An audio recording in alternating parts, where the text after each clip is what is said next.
Good morning, dear students. Hope you are doing good. And again, we are in online classes due to the existed conditions of COVID-19. See, I have given a brief introduction regarding this subject earlier in the class itself. But one more time, I would like to give a brief introduction regarding this subject, which we are going to be you are going to be learn about environmental engineering as part of your curriculum. See here, this is a very beautiful subject. I told you in the earlier class. See here,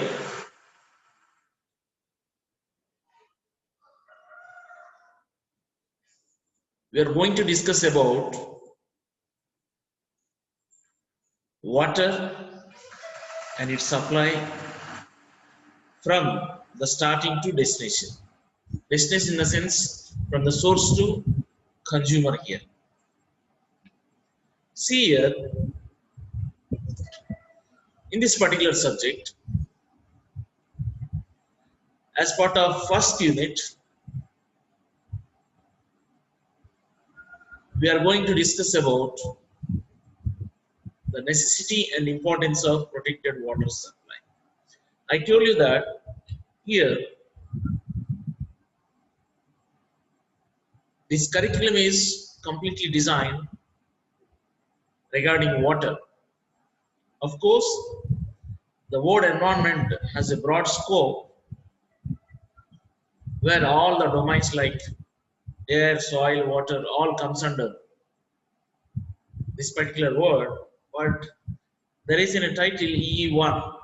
One in the sense, this is the part one as part of curriculum. Here, we're exclusively going to discuss about water itself. I mean, water only. How the water is how the water is collecting, and how the water is being supplied to the consumer. That's what we are going to discuss. See here, I given a brief introduction regarding this. What I'm going to discuss even right now, because when we're going to deep in the topic, we need to discuss certain basic things which are already incorporated in the curriculum. That is nothing but necessity and importance of protected water supply. The first topic is necessity and importance of protected water supply. See here, the title is clearly speaking to us necessity. What is the need and what is its importance? Of course, so many needs are there, and we need to when we are sorting of our needs, whether it is important or not important, easily can understand. Based on the importance, we'll move accordingly. See here, necessity, there is a need as well, it is important also. Necessity and importance. See here, everywhere, of course, every human being have to have this water for their survival. See here, in the earlier days, people used to depend on surface water bodies where the water is clear and potent, almost which very qualitative when compared with existed conditions. See, that is what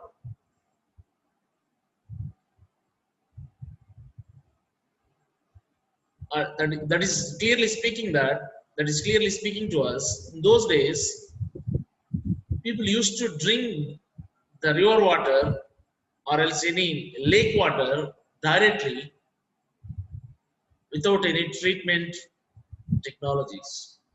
But whereas when the population is being increased, the dependency of lakes has been increasing at an alarm rate at one side, and the other side, the same lakes and rivers are getting polluted because of the activities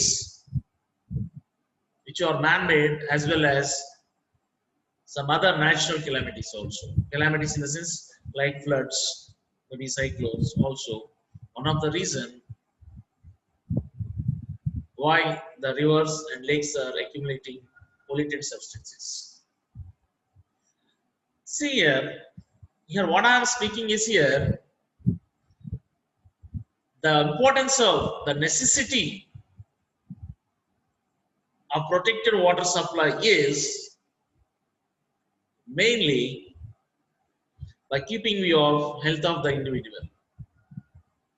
As health is wealth, if the health is getting spoiled, there is no way of survival, or else it is cost effective to get back his health. For getting health issues, one of the source or one of the primary source we can consider this we can consider this protected, unprotected water supply. If the water is protected, obviously the contaminant levels will be low and even minimized. If the water is not getting protected, obviously there will be a lot of pollutants because there is no protection with respect to quality of water. That is why the prime objective of protected water supply system is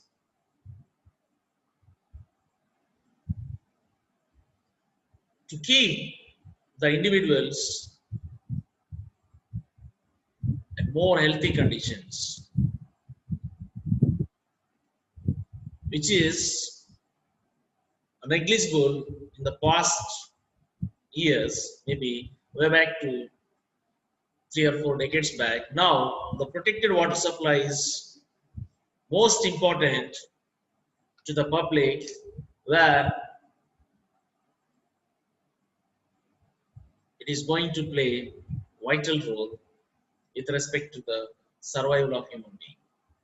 See here, coming to the next slide, that means, see here, the next topic here, when we go for next topic, after importance of protected water supply, when we go for its objectives, and we have seen the objectives in the previous class clearly. And one more time, I'd like to go and I'd like to discuss about these objectives. What are the prime objectives? What are the basic objectives? What are the important objects here? I told you that the prime objective of protected water supply is nothing but consideration of human health. Apart from that healthy conditions of human beings, we have certain objectives for this protected water supply. The first and foremost thing is, after the health of individual, the adequate water supply has to be given to the public. See here, water is being supplied. There, the title is indicating to us the water is being supplied. How? In a protective manner. Then, when we have a look over there about the objectives, the first and fundamental objective after the health is supplying of adequate water. If water is not being supplied at a required rate, the insanitation came to existence along with the healthy conditions. Not only insanitation, it is directly shows its impact on developmental activities of any area. See, that is the reason at any water supply system, there should be facilities to supply adequate water to the public That means required water has to be supplied. Required water for cooking, drinking, bathing, whatnot, for all the activities of individuals. And the second one is the wholesomeness of water. Here, wholesomeness of water in the sense nothing but good quality water, which is free from, which is free from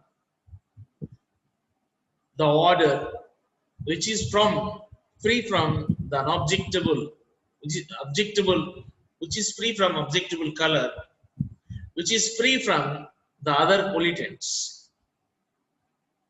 That is the second objective we can consider.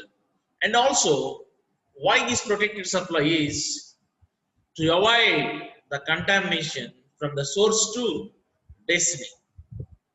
And one more thing is the supply system has to be well enough to give the water at the time of emergencies like fire accidents. And the last one is the protected water supply system must have the feasibility to meet the future demand of water, the public. See, the topic is objectives of protected water supply system. The first and foremost thing after the health of the individual, adequate water supply has to be given to the public, and the water must be good quality, else the water has to be maintained with good potable conditions. Third one is to avoid the contamination while the water is being supplied from source to destiny. And also the supply system has to have the facility to supply more water during the emergencies like fire accidents, and also it has to have the capability of supplying more water during the days where the water is more demand like the days of festivals and even holidays. This is what about the objectives, the prime or else the important objectives of protected water supply system. See here, if the water is not protected, if the water is supplying without any precautionary measures with respect to quality, what is going to be happen? And what happens? I said that the first thing is health of the individual, and how the health of the individual is going to be influenced because of this particular contaminated water is nothing but spreading diseases, or else another name, waterborne diseases. See here, I wrote down particular point. When the water is being supplied to the public in a contaminated concentration or as in a contaminated mode, the human bodies are tended to get various diseases, which we can divide them into three categories: bacterial diseases, viral diseases, and other one is the diseases which may cause because of these protozoals. See here, in the first topic we have,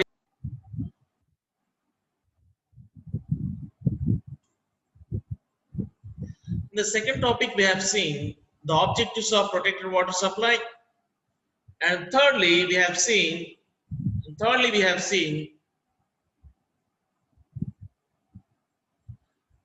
the waterborne diseases also. See here, the other thing, the next topic we are going to discuss about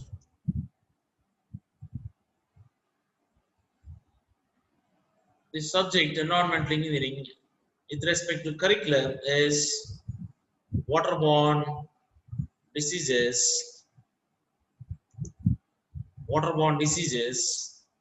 more where we are going to discuss about the diseases which may cause due to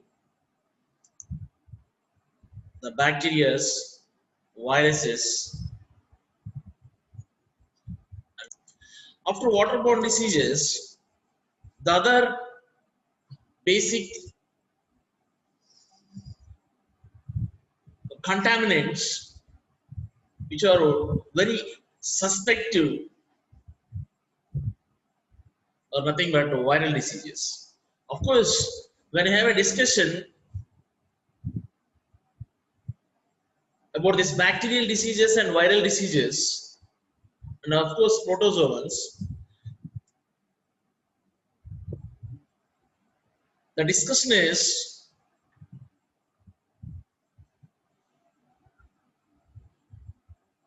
very lengthy,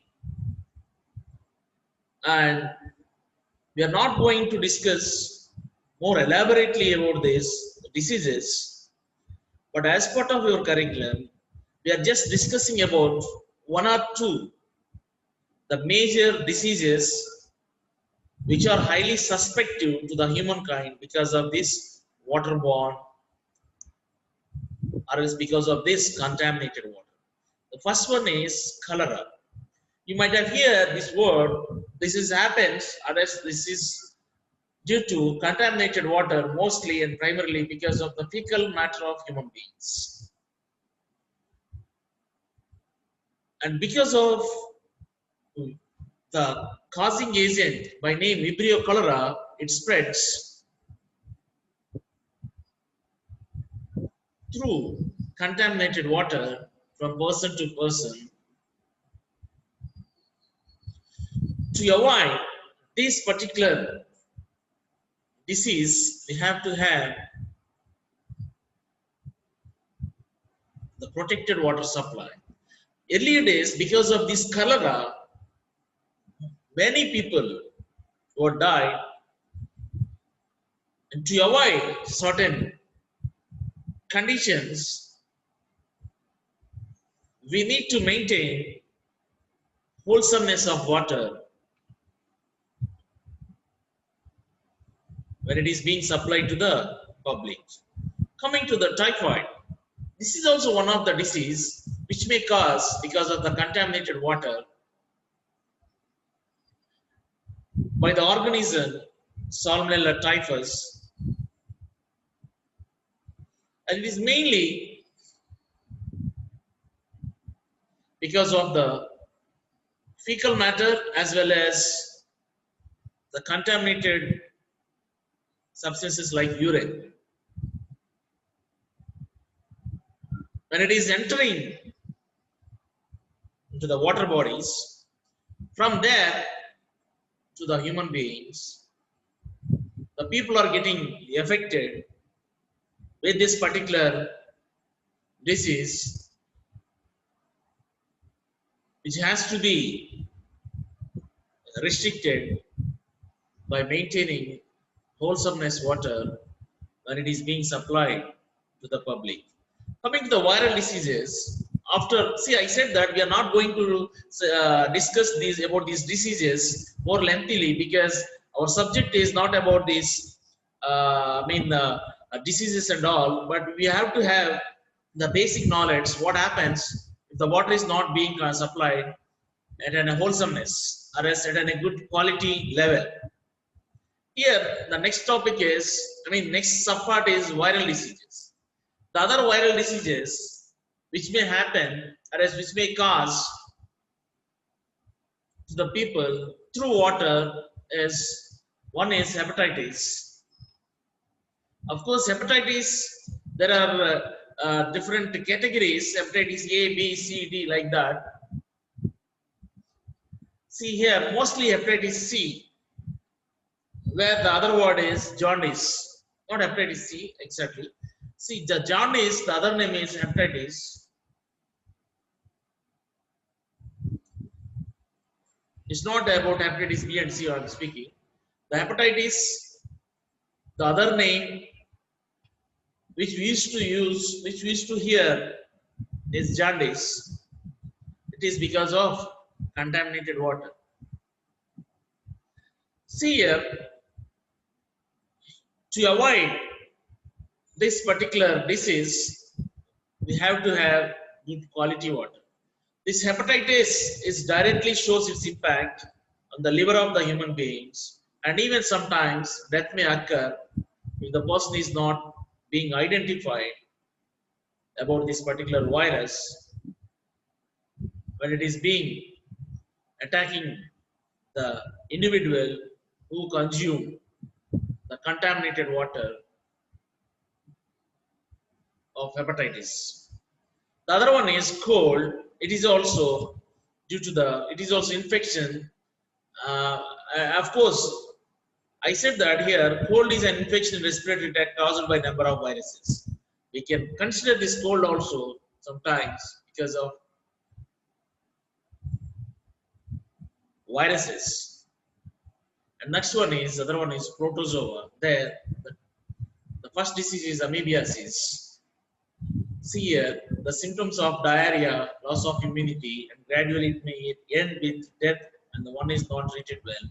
This is also one of the diseases which may happen or which may cause due to the contaminated water. Now here we discuss about waterborne diseases. One is bacterial diseases, viral diseases, protozoans. And the bacterial diseases, they are just very small discussion about what is what by taking in consideration of high suspectancy. One is cholera, other one is typhoid. Coming to viral diseases category, the other one is hepatitis. One is hepatitis, the other one is cold, and protozoans, amoebiasis we discuss. The next topic is the role of environmental engineering. What is this role? And what one has to maintain when is appointed as environmental engineer. See, our maintenance and monitoring of clean environmental conditions, the first objective, that is first role he has to play. Preparing guidelines and manuals for permissible levels of various pollutants. Creating awareness on environment among the people organizing conferences, etc. See here, the first thing is he has to maintain, he has to monitor, and he has to maintain the hygienic conditions, and he has to prepare the guidelines, and he has to prepare the manuals by considering the existing conditions, which is clearly speaking about the dangerous consequences when the levels of the contamination is increasing. And the same way, this environmental engineer has the right to entry to any industry at any time, and has the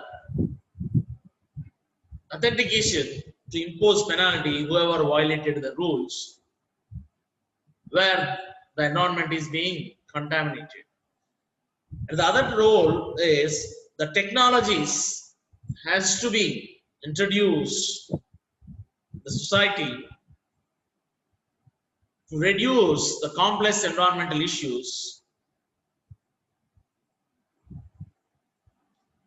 due to which the society is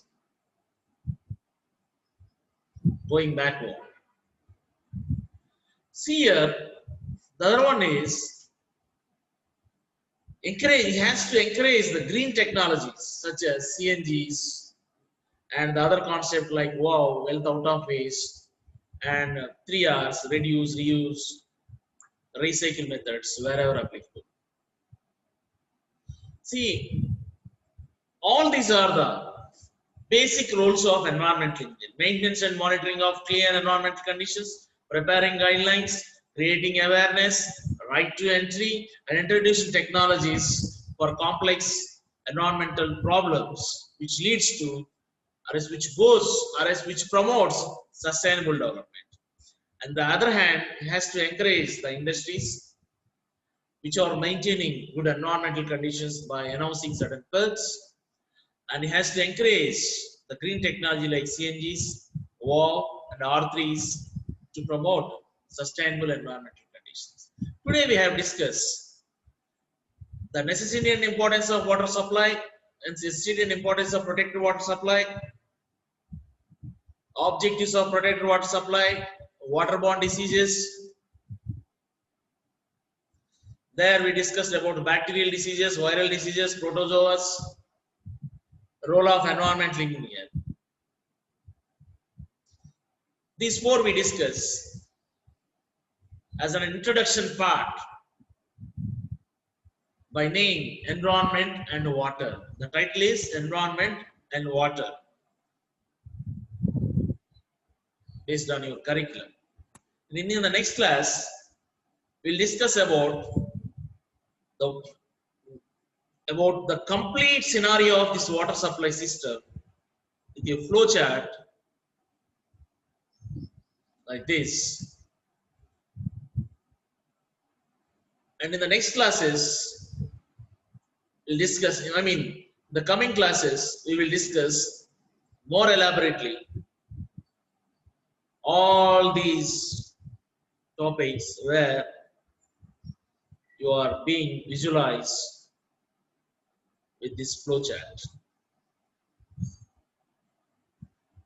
Hope you all gain the basic knowledge and hope you understood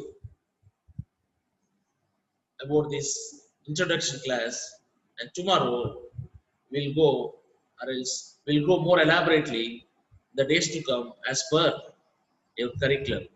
Thank you. If you have any doubts, please contact me. Please contact me in whatever the manner you can, either through mail or through phone or through messages. Thank you.